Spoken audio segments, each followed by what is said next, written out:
A pregnant woman sits on a park bench. She's just been getting over a cold and her chest still feels a little tight. As she sits there, she begins to feel out of breath. She starts to wheeze and cough, feeling increasingly her lack of oxygen. Luckily, she knows what to do.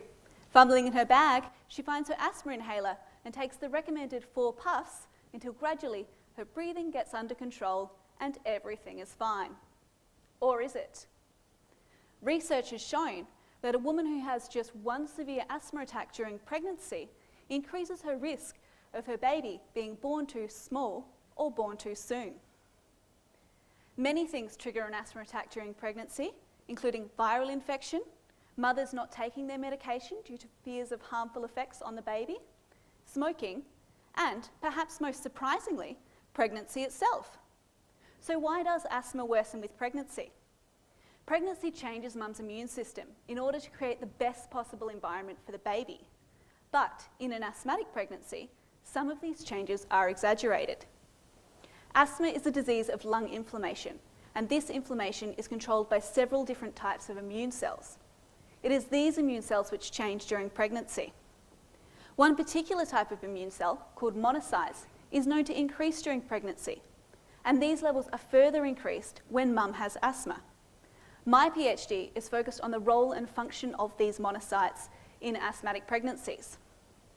During an asthma attack, monocytes move from the blood to the lungs, and I thought this movement would be increased in asthmatic pregnancies compared to non-asthmatic pregnancies. What I found was that women who had a severe asthma attack during pregnancy were split into 2 groups with very different monocyte function. One group showed less monocyte movement, while the other group showed more monocyte movement. So, compared to women without asthma, these women were at either end of the movement spectrum. Being at the lower end of the spectrum is suggestive of immune suppression. So maybe these women are more likely to catch a cold, which can then trigger an asthma attack.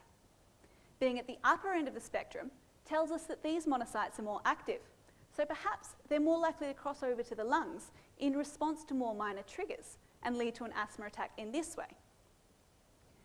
With this research, I hope to develop a screening tool which will enable us to identify these at-risk women early in their pregnancy. We can then use one-on-one asthma care in order to reduce the likelihood of their having an asthma attack and reduce the risk of their babies being born too small or born too soon. Thank you. Thank you. So Rachel, question from you? Yeah.